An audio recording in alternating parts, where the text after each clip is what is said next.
Bismillahirrahmanirrahim. Assalamualaikum warahmatullahi wabarakatuh. Alhamdulillahirabbil alamin wa bihi nasta'ina wa ala umuri dunya waddin. Wassalatu wassalamu ala asrafil anbiya'i wal mursalin sayyidina Muhammadin wa ala alihi wa sahbihi ajmain, amma ba'd. Puja puji syukur marilah kita panjatkan kehadirat Allah yang Maha Ghafur, yang telah memberikan beribu-ribu nikmat kepada kita, berupa nikmat iman, berupa nikmat Islam, berupa nikmat sehat walafiat. Dan yang sekarang nikmat yang kita rasakan adalah nikmat dipertemukannya kita dengan bulan yang sangat suci, dengan bulan yang sangat banyak maghfirah oleh Allah Subhanahu wa taala, yaitu bulan Ramadan. Semoga kita bisa dipertemukan dengan bulan-bulan Ramadan yang selanjutnya. Sholawat beriringan salam semoga tetap tercurahkan ke baginda alam pendobrak jahiliyah, penerang kegelapan minaz zulumati ilan nur, yakni habibina wa nabiyina wa maulana Muhammad sallallahu alaihi wasallam. Semoga kita kelak di yaumil akhir nanti mendapatkan syafaat beliau, amin ya Allah ya rabbal alamin. Siswa-siswi SMP Negeri 3 Leuliang yang Bapak cintai dan yang Bapak banggakan, alhamdulillah pada kesempatan kali ini kita bisa melaksanakan kegiatan sanlat yang kita lakukan setiap tahun. Tetapi sanlat pada kali ini sangat berbeda dari sanlat-sanlat sebelum-sebelumnya, karena kita tidak bisa bertatap muka secara langsung. Kita hanya bisa bertatap muka secara media sosial. Akan tetapi ketika kita niatnya beribadah, ketika kita niatnya karena Allah, melaksanakan kegiatan sanlat Ramadan ini untuk menghidupkan bulan Ramadan, insya Allah keberkahannya akan sama seperti apa yang pernah kita lakukan pada sanat-sanat sebelumnya. Meskipun kita tidak bisa bertatap muka, bermuajahah pada sanat Ramadan ini, dan Bapak pribadi dan guru-guru yang lain memberikan doa kepada seluruh siswa-siswa SMP Negeri 3 Leuliang, semoga kita diberikan kesehatan, diberikan kelapangan rezeki, diberikan keberkahan hidup oleh Allah Subhanahu wa taala. Amin ya Allah ya rabbal alamin. Alhamdulillah pada kesempatan kali ini Bapak diberikan amanah untuk menyampaikan materi yang bertemakan tentang bagaimana jika bulan Ramadan ini merupakan bulan yang terakhir bagi kita, bulan yang terakhir yang kita nggak tahu bisa ketemu atau tidak pada bulan-bulan yang selanjutnya. Nah, berbicara tentang bulan Ramadan, terkadang kita melakukan sesuatu hal tapi tidak tahu makna dari apa yang kita lakukan. Jadi ketika kita mengamalkan sesuatu tersebut tidak maksimal, jadi kita melakukan puasa hanya sekedar puasa, hanya sekedar menahan lapar. Padahal pada bulan ini, pada bulan Ramadan ini banyak yang Allah berikan keistimewaan, yang Allah berikan keutamaan. Dan pada bulan Ramadan ini Allah meluaskan maghfirah kepada umat manusia. Bagi mereka yang berpuasa, dibukakannya pintu-pintu surga, ditutupnya pintu-pintu neraka, dan dibelenggunya syaitan-syaitan yang terkutuk. Bicara tentang Ramadan, kita harus tahu gitu ya, kita harus paham apa sih itu Ramadan. Apakah Ramadan itu hanya bulan yang dalamnya kita berpuasa? Ya memang berpuasa pada bulan itu, dan diwajibkan kepada umat Islam di seluruh dunia, diwajibkan untuk berpuasa pada bulan itu. Nah, kita harus mengenal dulu apa itu Ramadan, karena ada pepatah yang mengatakan tak kenal maka kenalan gitu ya. Tak kenal maka tak sayang maka tak cinta. Nah, begitupun dengan Ramadan, kita harus tahu dulu, maka kita akan cinta kepada bulan Ramadan. Dari segi bahasa, Ramadan itu berasal dari kata ro, mim, dan do, yang artinya sengatan matahari yang membakar. Dalam ilmu nahwu, ketika sesuatu kalimat ditambahkan dengan alif nun, itu akan merubah makna. Dan alif nun itu merupakan kalimat yang bisa dibilang namanya itu superlatif. Apa itu superlatif? Akan bermakna banyak, akan bermakna sangat, akan banyak bermakna melimpah. Contoh saja, syakaro, terima kasih. Syukron, sangat banyak terima kasih. Begitupun dengan Ramadan. Ramadan ditambahkan dengan huruf alif dan nun di belakangnya. Apa maknanya Ramadan? Sesuatu yang sangat membakar. Bukan hanya membakar, akan tetapi membumi hanguskan sesuatu tersebut. Para ulama sepakat bahwasanya bulan Ramadan itu bukan hanya sekedar melakukan kegiatan puasa, akan tetapi bulan Ramadan itu mempunyai hikmah bahwasanya yang di dalamnya sangat banyak ampunan Allah Subhanahu wa taala sampai tidak tersisa.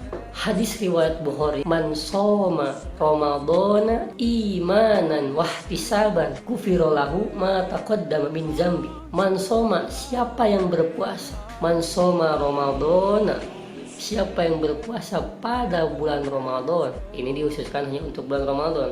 Man shoma ramadhana imanan, apa iman? Dengan penuh keyakinan, imanan kepada Allah Subhanahu wa taala, berkeyakinan kepada Allah Subhanahu wa taala. Wahtisaban, kita maknai wahtisaban di sini adalah muhasabah, apa? Introspeksi diri. Kita pada bulan Ramadan ini kita introspeksi diri, ya Allah, saya sangat banyak melakukan maksiat kepadamu, ya Allah, ampunilah dosa-dosa saya. Ketika kita meminta ampunan kepada Allah Subhanahu wa taala, menangis pada waktu itu. Teruskan hadisnya, ghufira lahu ma taqaddama min dzambi. Allah Subhanahu wa taala akan mengampuni segala dosanya mulai dari dia balik sampai dia menangis pada waktu itu. Inilah sesuatu yang sangat spesial dengan bulan-bulan yang lainnya. Di bulan suci Ramadan ini sangat banyak Allah turunkan maghfirah kepada kita. Hanya saja kita kurang berkeyakinan. Nah, di sini marilah kita belajar bersama fastabiqul khairat, berlomba-lomba dalam kebaikan. Banyak sekali ampunan yang Allah berikan kepada mereka-mereka yang melaksanakan puasa pada waktu itu. Jadi ketika kita sudah tahu bahwa pada bulan suci Ramadan ini banyak maghfirah Allah, tidak ada kata telat. Kita masih bisa memperbaiki di 5 hari sebelum berakhirnya bulan Ramadan. Kita minta kepada Allah, semoga kita banyak, ya Allah, banyak dosa, ampuni aku, ya Allah. Yakin dengan keyakinan bahwasanya Allah bakal mengampuni dosa-dosa. Amin ya Allah ya Rabbal Alamin. Dan juga bulan suci Ramadan merupakan bulan yang pada bulan itu terjadi 2 kejadian yang sangat luar biasa yang tidak pernah terjadi pada bulan-bulan selain bulan Ramadan. Apa itu? Yang pertama adalah nuzulul Quran, apa? Turunnya Al-Quran. 17 Ramadan merupakan tanggal di mana diturunkannya Al-Quran. Syahrul Ramadan alladzi unzila fihi Al-Quran hudal linnas. Pada bulan Ramadan diturunkannya Al-Quran untuk memberikan petunjuk kepada seluruh umat manusia. Nah, yang kedua, kejadian yang ada hanya pada bulan Ramadan adalah malam Lailatul Qadar. Yang mana malam Lailatul Qadar itu merupakan malam yang lebih baik dari 1000 bulan, yang lebih utama dari 1000 bulan. Bahwasanya Lailatul Qadar itu terjadi pada malam-malam yang ganjil seperti tanggal 21, 23, 25, 27, dan 29. Akan tetapi ibaratnya 10 hari terakhir bulan Ramadan, ketika kita ingin niat mencari malam Lailatul Qadar itu, ibaratnya ada 10 kolam, yang pada kolam itu ada satu kolam yang berisikan banyak ikan. Ketika kita hanya ngubek gitu ya, bahwasanya kita mencari ikan pada satu kolam saja dari 10 kolam tersebut, belum tentu kita mendapatkan. Tetapi ketika kita ngubek gitu ya 10 kolam tersebut, insya Allah ikan pun akan kita dapat. Begitupun dengan kita mencari malam Lailatul Qadar. Kita dalam 10 hari terakhir harus memaksimalkan diri. Tiada yang tahu kita mendapatkan Lailatul Qadar atau tidak. Kita kan hanya berusaha. Dan semoga saja 10 hari terakhir di malam-malam yang pada 10 hari itu kita bisa maksimalkan untuk mendapatkan Lailatul Qadar. Dan ampunan Allah itu tidak hanya pada siang hari ketika kita melakukan puasa. Dalam hadis riwayat Bukhari mengatakan, man qoma Ramadan imanan wahtisaban ghufira lahu ma taqaddama min dzambi. Man qoma, siapa orang qoma yang sholat, qoma yang meramaikan bulan suci Ramadan pada malam hari, imanan dengan keyakinan bahwa Allah Subhanahu wa taala akan memberikan maghfirah kepada kita, dengan keyakinan kita bahwasanya memuliakan bulan suci Ramadan, imanan dengan iman kepada Allah, dengan berkeyakinan wahtisaban, dengan kita mengoreksi diri kita, ghufira lahu ma taqaddama min dzambi, Allah akan mengampuni dosa kita mulai dari kita balik sampai kita melakukan sholat pada malam itu. Ada sebuah kisah dalam kitab Durratun Nasiin, kitab yang di dalamnya itu banyak hikayat cerita. Ada seorang laki-laki, dia itu orangnya tidak pernah sholat pada hari-hari biasa, akan tetapi ketika datangnya bulan Ramadan, menyambutnya dengan berpakaian yang bersih, dengan memakai parfum, dengan sholat. Bahkan sholatnya bukan sholat 5 waktu aja, tarawih dia kerjakan, sholat-sholat yang pernah dia tinggalkan dia kerjakan. Intinya itu dia memuliakan bulan Ramadan, karena dia tahu di bulan Ramadan ini banyak maghfirah, banyak ampunan Allah Subhanahu wa ta'ala. Setelah kejadian itu meninggal. Nah, ketika meninggal ada seorang alim ulama yang memimpikan, bertanyalah si ulama ini, gimana Allah Subhanahu wa taala memberikan perlakuan kepadamu. Alhamdulillah, saya diberikan di tempat yang sangat mulia, di mana di surga.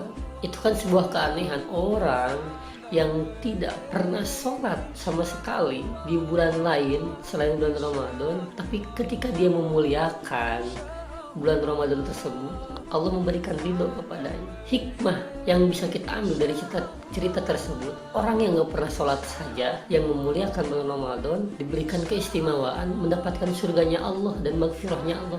Apalagi kita yang alhamdulillah 5 waktu, tidak hanya bulan Ramadan, bulan-bulan biasa juga kita mengerjakan.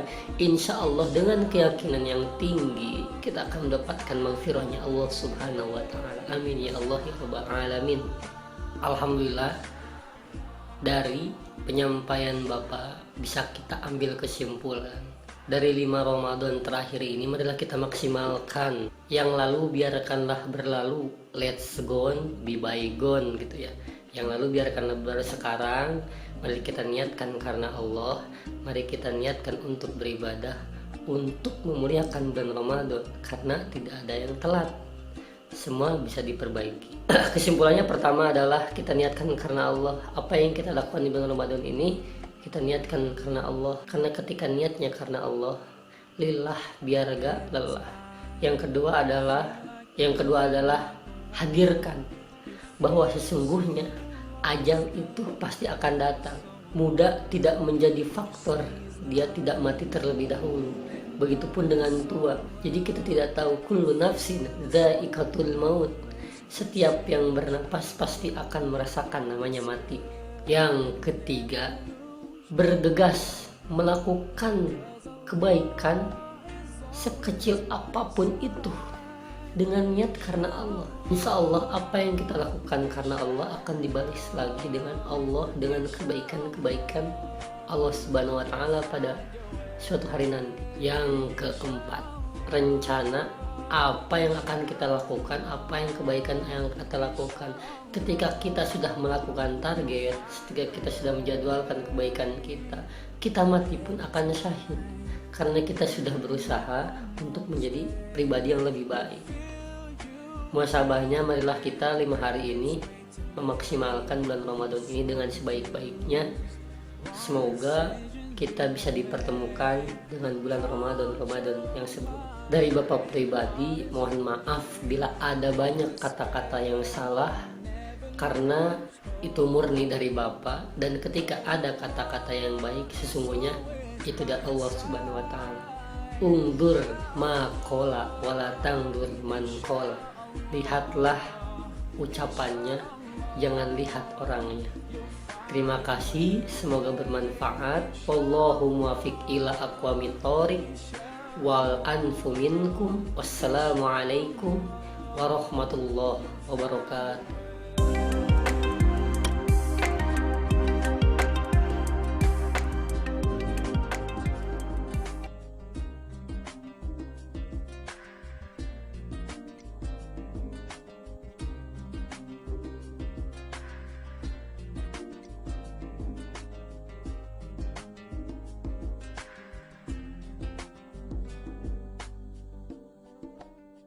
Turn to Allah, He's never far away. Put your trust in